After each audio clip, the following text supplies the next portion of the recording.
സമയം കിട്ടുമ്പോഴൊക്കെ മനസ്സിൽ മന്ത്രമായി യേശു എന്ന് വിളിക്കുകയും നമ്മുടെ പേഴ്സണൽ ഒരു ബൈബിൾ വന്ദനായ ടി ജെ ജോഷുവച്ചൻ പറയുന്നത് അച്ഛൻ്റെ കയ്യിലിരിക്കുന്ന ബൈബിളിന് 54 വർഷത്തെ പഴക്കമുണ്ടെന്ന്. അത് 8 പ്രാവശ്യം ബൈൻഡ് ചെയ്ത് സൂക്ഷിക്കുക. 3 പ്രാവശ്യം ക്യാൻസർ വന്നിട്ടും 7 സർജറി അല്ലാതെ കഴിഞ്ഞിട്ടും കൊച്ചമ്മ മരിച്ചിട്ടും ഇപ്പോഴും ആ ബൈബിളിൽ നെഞ്ചത്ത് വെച്ച് പറയുന്നു, യഹോവ എൻ്റെ ജീവൻ്റെ ബലം. പ്രിയമുള്ളവർ, ഇതുമായൊരു നല്ല ടച്ച് വന്നാൽ മതി. ഈ നോമ്പിൽ heart to heart and heart to face എന്ന കൃത്യമായിട്ടും ഹൃദയങ്ങൾ തമ്മിലുള്ള ഒരു ബന്ധവും അത് നമ്മുടെ മുഖത്തൂടെ വിളങ്ങും. സൗന്ദര്യം എന്ന് പറയുന്ന കറുപ്പും വെളുപ്പുമല്ല. Sum total of all behaviour equal to personality എന്ന ദൈവമായിട്ട് അടുത്ത് സംസാരിക്കുന്നവരെയും ദൈവത്തോടെ ചേർന്ന് നടക്കുന്നവരെയും കാണുമ്പോഴേ നമുക്കറിയാം അവർ നമ്മുടെ കൂടെ നിന്നാലും, അത് പള്ളിയിലായാലും കുടുംബത്തിലായാലും, അവരോട് സംസാരിക്കുമ്പോൾ തന്നെ കൃത്യമായൊരു പോസിറ്റീവ് എനർജി നമുക്ക് വരും. ആ എനർജി നമ്മുടെ സഭയിൽ നന്നായി നമ്മൾ കൊണ്ട് നടക്കണം. കാരണം ഈ സഭയ്ക്ക് പിതാക്കന്മാർ കൊടുത്തിരിക്കുന്ന പേര്, രക്തത്താൽ ഞാൻ വാങ്ങിയ ഒരു സഭ, യേശുക്രിസ്തു രക്തം കൊണ്ട് വാങ്ങിയ ഒരു സഭയാണിത്. ഇതിനെ സംരക്ഷിക്കേണ്ട ഒരു ധാർമ്മികത നമുക്കുണ്ട്. അതുകൊണ്ട് സഹോദരങ്ങളെ, ഇന്ന് ഈ പരിശുദ്ധ നോയമ്പിൽ നമ്മുടെ ശ്രദ്ധയിലേക്ക് ഞാൻ കൊണ്ടുവരുന്ന വേദവാക്യം എബ്രായ ലേഖനം 6-ാം അധ്യായത്തിൻ്റെ 4-ാമത്തെ വാക്യമാണ്. അത്യാവശ്യമുള്ള പോയിന്റ് മാത്രം കുറിച്ചെടുത്തിട്ട് ബാക്കി ടൈം എന്നെ അങ്ങ് ശ്രദ്ധിച്ചാൽ മതി. കാരണം ഈ ഐ കോണ്ടാക്റ്റും മൈൻഡ് കോണ്ടാക്റ്റും കറക്റ്റ് ആകുമ്പോൾ ഇവിടെ ഒരു വലിയൊരു ഓറ വരികയുള്ളൂ.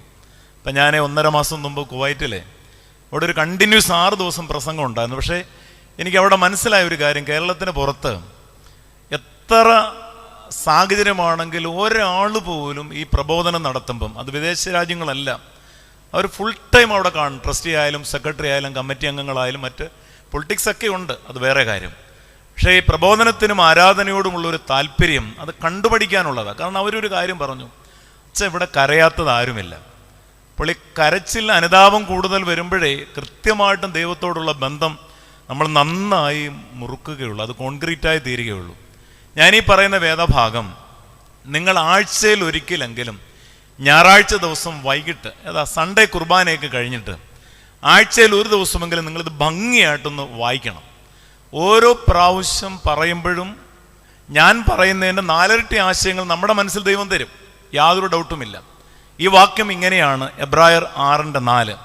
ഇവിടെ ഇരിക്കുന്ന പലർക്കും ഈ വേദവാക്യം അറിയാമെന്ന് എനിക്കറിയാം. ഒരിക്കൽ പ്രകാശം ലഭിച്ചിട്ട് സ്വർഗീയദാനം ആസ്വദിക്കുകയും പരിശുദ്ധാത്മാവിനെ പ്രാപിക്കുകയും ദൈവത്തിൻ്റെ നല്ല വചനങ്ങളും വരാനുള്ള ലോകത്തിൻ്റെ ശക്തിയും തിരിച്ചറിഞ്ഞവർ പിന്മാറിപ്പോയാൽ ഉള്ളിൽ ക്രിസ്തുവിനെ ക്രൂശിക്കുന്നവരായിരിക്കും.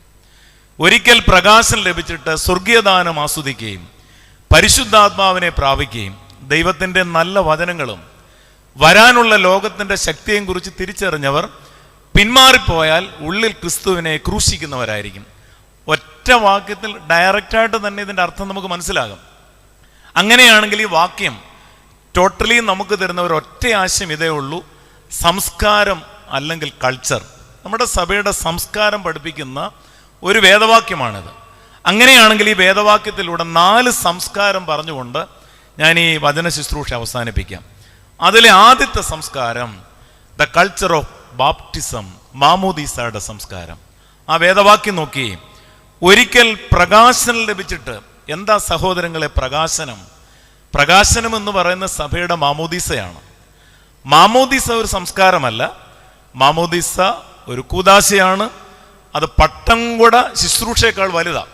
കാരണം ഒരുമിച്ച് ഒരു കുഞ്ഞിന് 3 കൂദാശകൾ ഒരുപോലെ നൽകുന്ന മാമോദീസയല്ല. വിശുദ്ധ മൂറോൻ, വിശുദ്ധ മാമോദീസ, വിശുദ്ധ കുർബാന.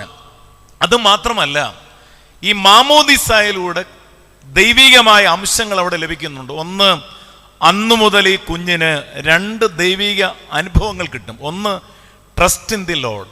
2, ഡിലൈറ്റ് ഇൻ ദി ലോർഡ്. ദൈവത്തിൽ നന്നായി ആശ്രയിക്കുവാനും 2, ദൈവത്തിൽ നന്നായി ആനന്ദിക്കുവാനും മാമോദീസയിലൂടെ സാധിക്കും. അതുകൊണ്ടാണ് നമ്മളെല്ലാം ബർത്ത്ഡേക്ക് പള്ളി കൊണ്ട് പേര് കൊടുക്കുന്നത് ജനന ദിവസമാണ്. ശരിക്കും ജനന ദിവസമല്ല, നമ്മൾ മാമോദീസ മുങ്ങിയ തീയതിയാണ് ശരിക്കും പറഞ്ഞാൽ നമ്മുടെ ബർത്ത്ഡേ. അതുകൊണ്ടാണ് പിതാക്കന്മാർ പറയുന്നത് 3 കാര്യങ്ങൾ സഭാമക്കൾ മറക്കരുത്. 1, മാമോദീസ മുങ്ങിയ തീയതി. 2, മാമോദീസ മുങ്ങിയ പേര്. 3, മാമോദീസ മുക്കിയ പുരോഹിതൻ. ഇത് 3 മറക്കരുത്, നമ്മുടെ ബൈബിളിൽ എഴുതിയിട്ടിരിക്കണമെന്ന്. മാമോദീസ മുങ്ങിയ തീയതി, മാമോദീസ മുക്കിയ പുരോഹിതൻ, മാമോദീസ മുങ്ങിയ പേര്. അതിൽ ദൈവികമായി ഏറ്റവും പ്രധാനപ്പെട്ടതാണ് മാമോദീസ മുങ്ങിയ പേര്. സഹോദരങ്ങളെ ആലോചിച്ച് നോക്കിയേ, ഈ ഹൈന്ദവ സഹോദരങ്ങൾ ഒരു പേരിട്ടാൽ അതിന് ഈശ്വരനാമവുമായൊരു ബന്ധം കാണും. കണ്ണനെന്നും ലക്ഷ്മി എന്നും ശ്രീദേവി എന്നും ചന്ദ്രനെന്നും, അല്ലെങ്കിൽ ഇതെല്ലാ പേരുകൾക്ക് ഈശ്വരനാമത്തിൻ്റെ ഫ്രീക്വൻസി ഉണ്ട്. അതുപോലെ മുസ്ലിം സഹോദരങ്ങൾ ഒരു പേരിട്ടാൽ ആ പേരിനും കൃത്യമായിട്ട് ഒരു ദൈവനാമത്തിൻ്റെ സംസ്കാരം കാണും. നബിയുമായി ബന്ധപ്പെട്ട പേരുകളാണ്. നമ്മൾ ഓർക്കേണ്ടത്, നമ്മൾ ഈ കൂദോശുദ്ധ ഞായറാഴ്ച മുതൽ വായിക്കുന്ന കുറേ ഞായറാഴ്ച വേദഭാഗം ശ്രദ്ധിച്ചാൽ നോക്കി, പഴയ നിയമത്തിൽ പറയുന്നുണ്ട്, ദാൻ ഗോത്രത്തിലെ സ്വരാദ്യ പുരുഷനായ മനോഹയോടും മച്ചിയായ അവൻ്റെ ഭാര്യയോടും പറയുന്നുണ്ട്, നിങ്ങൾക്കൊരു കുഞ്ഞ് ജനിക്കും, അവന് ശിംശോൻ എന്ന് പേരിടണം. സക്കറിയാവിനും എലിസബത്തിനും കൃത്യമായി അരുളപ്പാട് കൊടുക്കുന്നുണ്ട്, നിങ്ങൾക്കൊരു കുഞ്ഞ് ജനിക്കും, അവന് യോഹന്നാൻ എന്ന് പേരിടണം. യോഹന്നാൻ എന്ന പേരെഴുതിയപ്പോഴാണ് സക്കറിയാവിൻ്റെ നാവ് തുറന്നത്. അതുപോലെ യേശു ക്രിസ്തുവിൻ്റെ ജനനവും, നിങ്ങൾക്കൊരു മകൻ ജനിക്കും, അവന് യേശു എന്ന് പേരിടണം. എന്താ കാര്യം എന്നറിയാമോ? പരിശുദ്ധ ദേവാലയത്തിൽ മദ്ബഹായുടെയും ത്രോണോസിൻ്റെ നിലവിളക്കിൻ്റെ മുമ്പാകെ നിർത്തി ഇടത്തെ കൈകൊണ്ട് ഇടത്തെ കൈയിലും വലത്തെ കൈകൊണ്ട് വലത്തെ കൈയിലും പിടിച്ച് പുരോഹിതൻ മൂറോൻ പുരട്ടി ഇടുന്ന പേര് ദൈവനാമത്തിൻ്റെ പേരുകളായിരിക്കണം. ഇപ്പം തന്നെ ഫുട്ബോൾ താരങ്ങൾ വേൾഡ് കപ്പ് കഴിഞ്ഞു. ക്രിസ്ത്യാനോ റൊണാൾഡോ ക്രിസ്തുവിൻ്റെ പേരുമായി ബന്ധമാണ്. മെസ്സി എന്ന വാക്കിൻ്റെ അർത്ഥം മെസ്സിഹ. അതുപോലെ തന്നെ പിന്നെ പറയുന്നുണ്ട് നെയ്മർ, അദ്ദേഹം ഓരോ കളി കഴിയുമ്പോഴും തലയിൽ 100% ജീസസ് എന്ന് എഴുതി ഒട്ടിക്കും. കാരണം ക്രൈസ്തവന്റെ സാക്ഷ്യത്തിൽ നമ്മുടെ കുഞ്ഞുങ്ങൾക്കിടുന്ന പേരിനൊരു സംസ്കാരം ഉണ്ടായിരിക്കണം. അപ്പൻ്റെ അമ്മയുടെ ആദ്യത്തെ അക്ഷരങ്ങൾ എടുത്ത് സ്കൂളിലൊക്കെ ചേർത്തു. പക്ഷെ ഞാൻ വളരെ പവറായിട്ട് പറയട്ടെ, നമ്മുടെ കുഞ്ഞുങ്ങളുടെ വളർച്ചയെന്ന് പറയുന്നത് മാമോദീസായിലൂടെ പുരോഹിതനിട്ട് വിളിച്ച പേര് തന്നെ ആയിരിക്കണം. എനിക്ക് തന്നെ 2 മക്കൾ. എൻ്റെ ആദ്യത്തെ മകൾ കുർബാന ചൊല്ലുമ്പോഴാണ് ജനിച്ചത്. അതുകൊണ്ട് എൻ്റെ കുഞ്ഞിനിട്ട പേര് ഏഞ്ചൽ മറിയം ടൈറ്റസ് എന്ന. സഹോദരങ്ങളെ പരീക്ഷിച്ച് നോക്കിക്കൂ, നമ്മുടെ മക്കളുടെ പേരനുസരിച്ച് തന്നെയായിരിക്കും അവരുടെ വളർച്ചയും. ഇല്ലെങ്കിൽ യോഹന്നാൻ എന്ന പേരിട്ടപ്പോൾ സക്കറിയാവിന് നാവ് തുറക്കില്ല. ഗബ്രിയേൽ മാലാഖ വന്ന് യേശു എന്ന് പേരിടാൻ പറയില്ല. പലപ്പോഴും എൻ്റെ ജീവിതത്തിൽ ഞാൻ ചിന്തിച്ച ഒരു കാര്യമാണ്, പണ്ടൊക്കെ നമ്മുടെ മക്കൾക്കും ഒക്കെ ഇടുന്ന പേര്. അടുത്തിടയ്ക്ക് ഒരു പള്ളിയിൽ ചെന്നപ്പം ട്രസ്റ്റിയുടെ 3 മക്കൾ ഉച്ചയ്ക്ക് ഫുഡ് കഴിക്കാൻ അവിടെ ചെന്നപ്പോഴാണ് ആ കുഞ്ഞുങ്ങളെ നിരത്തി നിർത്തിയിരിക്കുക. മീക്ക, സാറ, റിബേക്ക. ഞാൻ ചോദിച്ചു, വേറെ പേരുണ്ട്? ഇല്ലച്ചാ, എൻ്റെ മാമോദീസായിൽ പുരോഹിതൻ ഇട്ട പേരില്ലാതെ വേറൊരു പേരിട്ട് ഞാൻ വിളിക്കില്ല. ഓരോ പ്രാവശ്യം ഈ പേര് നമ്മുടെ കുഞ്ഞുങ്ങളെ വിളിക്കുമ്പോഴും വിശുദ്ധ കുർബാനയ്ക്ക് ആ പേര് കൊടുക്കുമ്പോഴും ഓർക്കണം, അത് പുരോഹിതൻ ഊതി കുരിശാകൃതിയിൽ മൂറോൻ ഒഴിച്ച് അതിൽ മാമോദീസ മുക്കി തന്ന പേരാണ്. ആ പേരിൻ്റെ പവർ വളരെ വലുതാണ്. അതാണ് പേരിൻ്റെ സംസ്കാരം. അതുപോലെ മാമോദീസ കഴിഞ്ഞാൽ ഉടനെ ഈ മദ്ബഹയുടെ താഴേക്ക് ഇറങ്ങി ശാന്തമായ ചില കാര്യങ്ങൾ കൂടി കുഞ്ഞുങ്ങളുടെ മാതാപിതാക്കൾക്കും തലത്തൊട്ടപ്പനും പറഞ്ഞു കൊടുക്കും. എന്തൊക്കെയാ? 2-3 ദിവസം കുഞ്ഞിനെ മറ്റുള്ളവരുണ്ട് എടുപ്പിക്കരുത്. മൂറോൻ പുരട്ടിയ ശരീരമായതുകൊണ്ട് ഈ വെള്ളം ആരും ചവിട്ടാത്തിടത്ത് ഒഴിക്കണം. ശൈശവകാലം മുതൽ ഈ കുഞ്ഞിനെ ദൈവീക കൃപയിൽ വളർത്തണം. പൈതൽ വളർന്നു, ജ്ഞാനം നിറഞ്ഞു, ആത്മാവിൽ ബലപ്പെട്ടു, ദൈവകൃപയും കൂടെ ഉണ്ടാകണം. കാരണം 2 ഘടകങ്ങൾ മാമോദീസായിലൂടെ ലഭിക്കുന്നുണ്ട്. ഒന്ന്, മിസ്റ്റിക്കൽ ബോഡി ഓഫ് ക്രൈസ്റ്റ്. എൻ്റെ ശരീരം ഭക്ഷിക്കുകയും എൻ്റെ രക്തം കുടിക്കുകയും എന്നിൽ വിശ്വസിക്കുകയും ചെയ്യുന്നവൻ എന്നിൽ ഞാൻ അവനിലും വസിക്കും. രണ്ടാമത് പറയുന്നുണ്ട് യൂക്കറിസ്റ്റിക്കൽ കമ്മ്യൂണിറ്റി. അന്നാണ് മുറിക്കപ്പെട്ട അപ്പത്തിൻ്റെ അംശയായി കുഞ്ഞ് വളർന്നു വരുന്നത്. അതുകൊണ്ട് സഹോദരങ്ങളെ ഞാൻ പറയട്ടെ, ഒരു കുഞ്ഞ് നമുക്ക് എല്ലാവർക്കും അറിയാം ഏറ്റവും കൂടുതൽ പഠിക്കുന്നത് 3 വയസ്സിനകത്താണ്. ഒരു കുഞ്ഞ് ഏറ്റവും കൂടുതൽ പഠിക്കുന്നത്, പണ്ട് മാതാപിതാക്കളൊക്കെ തന്നെ പറഞ്ഞു കൊടുക്കും, പ്രഗ്നൻ്റ് ആവുന്ന സമയത്ത് നിരന്തരം ബൈബിൾ വായിക്കണം, കണ്ണുനീരൊഴുക്കണം. ഒരു മരുന്നിന് ഒരുപാട് പോകേണ്ടി വരില്ല. കാരണം ഈ ഉള്ളിലേക്ക് കടന്നു വരുന്ന പരിശുദ്ധ റൂഹ. എലിസബത്ത് ദൈവമാതാവിനെ കണ്ടപ്പോൾ ഉള്ളിൽ കടഞ്ഞ പ്രജ കുതിച്ചു തുള്ളിയതുപോലെ ഈ മക്കളെ കുറിച്ച് ഓവർ ടെൻഷൻ ഒന്നും വേണ്ട. ഇന്ന് മാതാപിതാക്കൾ, പണ്ട് നമുക്കറിയാം 10, 12, 14 മക്കളാണ്, അതിൽ 8 പെൺമക്കളാണ്. ഏത് മാതാപിതാക്കൾ സൂസൈഡ് ചെയ്തു, ഏത് കുടുംബം തകർന്നു, ഏത് മക്കൾ അനാഥമായി. ഇന്ന് 1, 2 മക്കൾ, മാതാപിതാക്കൾ ടെൻഷനാണ്. വായിക്കുന്നതോ അമ്മയെ വെട്ടിക്കൊന്നു, അപ്പനെ കുത്തിക്കൊന്നു, കാറിടിച്ചു കൊന്നു, ഒളിച്ചുചാടിപ്പോയി, പീഡനം നടന്നു.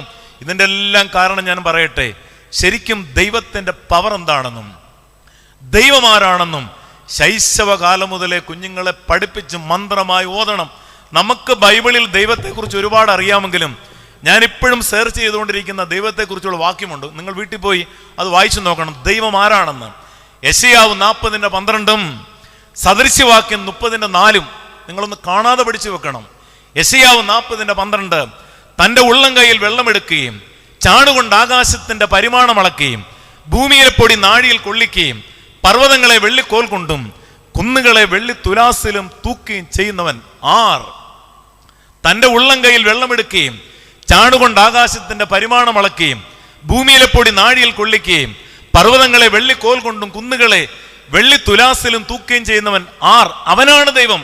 ആ ദൈവത്തെയാണ് നമ്മുടെ കുഞ്ഞുങ്ങളെ പഠിപ്പിക്കേണ്ടത്. വീണ്ടും സദൃശ്യവാക്യം 30:4 സ്വർഗത്തിലും ഭൂമിയിലും കയറിയിറങ്ങിയവൻ ആർ?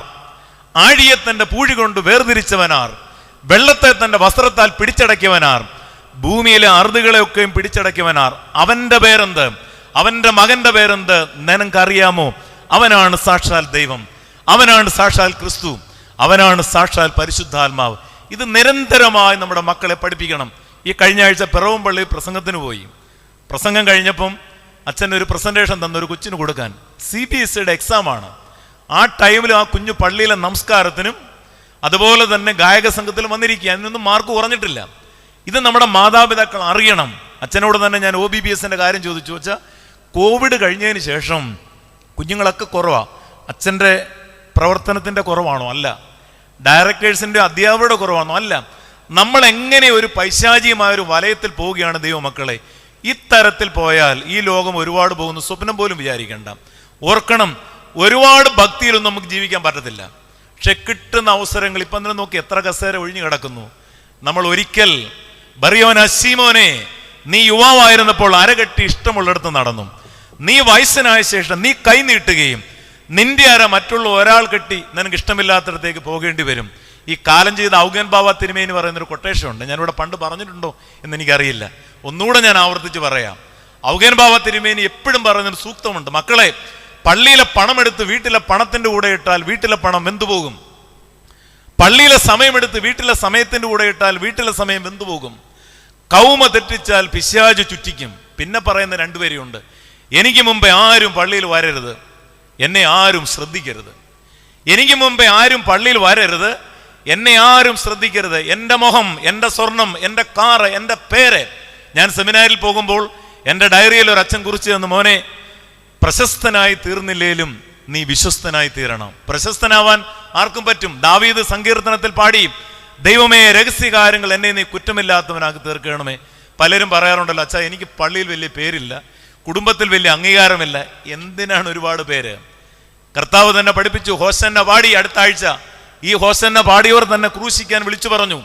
അതുകൊണ്ട് ആ പിതാക്കന്മാർ പറയാറുണ്ട്, മക്കളെ, തറയിൽ കിടന്ന നീ തറയിൽ വീഴത്തില്ലെന്ന്. ഈ കുഞ്ഞുങ്ങളെ ബാല്യകാലം മുതൽ പഠിപ്പിക്കേണ്ട ഒന്നുണ്ട്, the power of God.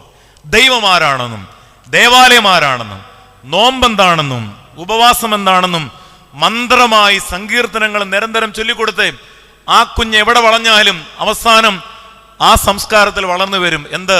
The culture of baptism. ഇനി അതിനകത്ത് ചെറിയ 1-2 ഘടകങ്ങൾ കൂടിയുണ്ട്. അവിടെ ശിംശോന്റെ കുടുംബത്തിൽ ദാൻ ഗോത്രത്തിലേക്ക് 3 അരുളപ്പാട് കൊടുക്കുന്നുണ്ട്. 1, വീഞ്ഞും മദ്യവും കുടിക്കരുത്. 2, അശുദ്ധമായതൊന്നും തൊടരുത്. 3, തലയിൽ ക്ഷൗരക്കത്തി തൊടരുത്. സഹോദരങ്ങളെ, ഒന്ന് ആലോചിച്ച് നോക്കി. അതിൽ ആദ്യത്തേതാണ് വീഞ്ഞും മദ്യവും കുടിക്കരുത്. ക്രൈസ്തവർ ഒരുപാട്, എനിക്ക് തോന്നുന്നു, സ്ത്രീകളെക്കാൾ കൂടുതൽ ഇന്ന് പുരുഷന്മാർ നോമ്പെടുക്കുന്നുണ്ട്. എനിക്കറിയാം, അവർ രഹസ്യമായിട്ട് ആരോടും പറയാറുമില്ല. പക്ഷെ പലർക്കും പറ്റുന്നത് 50-ാം ദിവസം പള്ളിയിൽ പോയി കുർബാന കൊണ്ടിട്ട് വീണ്ടും പഴയ വഴിക്കാണ് പോകുന്നത്.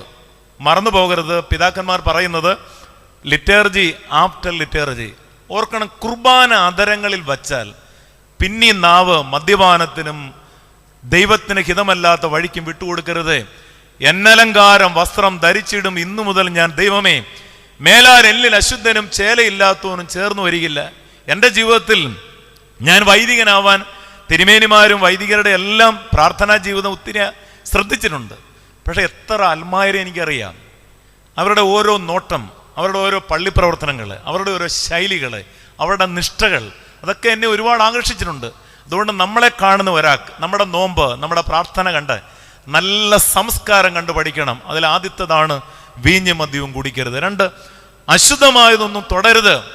സഭ നമുക്ക് 117 ദിവസം 365 ദിവസങ്ങളിൽ 117 ദിവസം നോമ്പാണ്.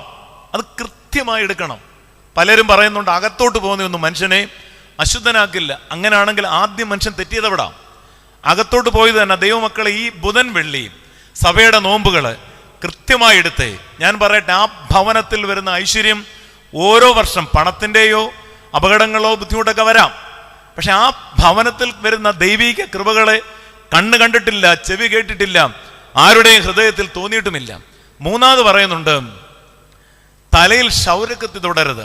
ശിംശോന്റെ രഹസ്യം അവന്റെ മുടിയിലായിരുന്നു. വൈദികരുടെ തന്നെ പട്ടം കുടയ്ക്ക് 4 സൈഡിൽ നിന്ന് മുടി കത്തിരിച്ച് ആ കവറിട്ട് പിതാക്കന്മാർ സൂക്ഷിക്കാറുണ്ട്. കാരണം ഈ പട്ടത്തെ ശുശ്രൂഷയ്ക്ക് ഒരു രഹസ്യമുണ്ട്. ആ രഹസ്യം നീ ബലി കഴിക്കരുത്.